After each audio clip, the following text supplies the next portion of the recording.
Hello বন্ধুরা, আজকে ছোট্ট একটা মিনি ব্লগ নিয়ে আপনাদের সামনে হাজির হয়ে গেলাম। প্রথমে আটা চালিয়ে 3টা রুটি বানাবো, বানিয়ে রেখে তারপর স্নান করে পূজা দিতে যাব। কারণ পূজা দিয়ে আসলে খুব খিদা লাগবে, তার জন্য আমি রুটিটা বানিয়ে রেখে তারপরেই যাব। দেখেন রুটি বানানো কমপ্লিট হয়ে গেছে, এখন আমি চলে যাচ্ছি পূজা দেওয়ার জন্য। তো স্নান করা কমপ্লিট, এখন ফুল তুলে নিচ্ছি। ফুল তুলে তো পূজা দিয়ে তারপর এসে খাবো, কারণ পূজা দিতে তো 1 ঘন্টা সময় লেগে যায়। তার জন্য এসে খুব খিদে লেগে তাড়াতাড়ি করে খেতে পারি না, কখন বানাবো কখন খাবো, তার জন্য অলরেডি বানিয়ে গেলাম।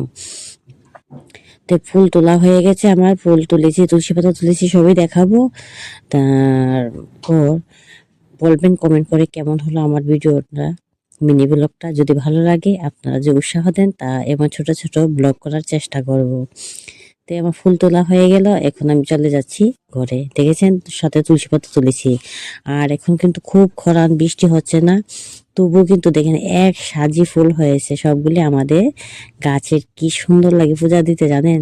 আর পূজা দেওয়ার পর তো দেখাবো ভিডিওটা, আসনটা দেখবেন ভরে থাকবো ফুলে, এত সুন্দর লাগে। তো দেখেন আমার পূজা দেওয়া কমপ্লিট, দেখেন সবগুলি ফুল দিয়ে সাজিয়েছি, কত সুন্দর লাগছে। আর মাকে তো আরো বেশি ভালো লাগছে।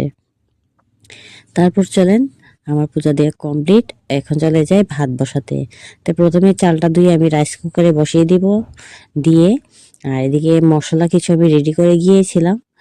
আর কিছু করতে হবে, মাংসটা আমি ধুয়ে রেখে গিয়েছিলাম, আজকে মাংস রান্না করব। তো আর পেঁয়াজ রসুনগুলি লাগবে, তো আমি এখন পেঁয়াজ রসুন আলু নিয়ে নিলাম। নিয়ে এখন গ্রাইন্ডার মেশিনে এগুলি গ্রাইন্ড করে নেবো। আলুটা টুমটুম করে কেটে ধুয়ে দেখেন এখন মাংস রান্না করব। যে মশলা করা হয়ে গেছে, আর কড়াইয়ের মধ্যে আমি তেল দিয়ে দিলাম পরিমাণ মতো, দিয়ে একটা পেঁয়াজ কুচি দিয়ে মশলাটা দিয়ে ভেজে তারপর মাংসটা এর মধ্যে দিয়ে নাড়িয়ে ছাড়িয়ে নামিয়ে ফেলবো।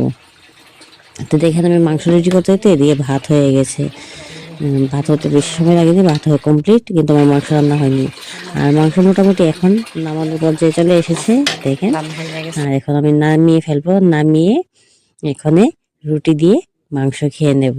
আর ভাত খাবো না, ভাত দিয়ে দুপুরে খাবো, এটা সকালের খাবার। তো দেখে নিয়ে নিলাম খাওয়ার জন্য। খেতে তো খুব টেস্ট হয়েছে। আর খাওয়ার পর আমি চলে গেলাম পুচকুকে দেখার জন্য।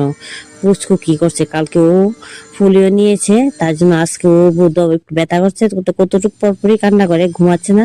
তাই আমি গিয়েছিলাম তাদের ঘরে, আর আমি কুলে দিতেই ও কুলের মধ্যে ঘুমিয়ে গেছে।